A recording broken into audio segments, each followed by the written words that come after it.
Morning, everyone. My name is Adinia Juliana Maida. Today, I would like to present an analysis of Case 1 about the problems faced by Metro after the change of ownership and the introduction of a new management style. In this case, the company is experiencing low staff morale, lower productivity, and high employee turnover. Many employees feel stressed, confused, and insecure about their future in the company. I will explain three main points today.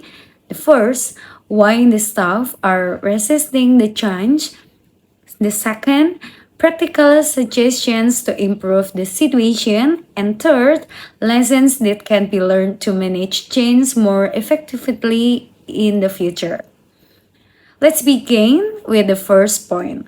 Why employees are resisting the change. One major reason is poor communication from management. For example, the new manager frequently inspect the factory and take notes, but employees are not told why this is happening. As a result, staff become suspicious and anxious. People naturally feel uncomfortable when change happen without clear explanation. Another reason is the redundancy issue. Around 60 employees from the research and development department lost their jobs without proper explanation. This created fear among the remaining staff. Many employees are now worried that they may lose their jobs too, or that the factory may be relocated in the future. Employees are also struggling with the speed of the change. The new management introduced many things at the same time, such as a new computer system, English trainer, expansion into European markets, and new products. While this change may be positive for the company, staff feel overwhelmed because they were not prepared properly. In addition, the company culture has changed dramatically. Previously, employees described the workplace as having a family atmosphere. Management was more informal and caring. Now, employees feel that decisions are controlled by head office through emails, and local staff no longer feel trusted or valued. Now, let's move to the second point, practical suggestion for improving the situation. First, management should improve communication and transparency. Employees need to understand why changes are happening and how they will benefit the company in the long term. Regular meetings, open discussions, and feedback sessions can help reduce fear and uncertainty. Second, the company should involve employees in the change process. For example, managers could ask staff for suggestions before introduction the new system or policies. When employees feel included, they are more likely to support the change. The third, change should be introduction gradually instead of all at once.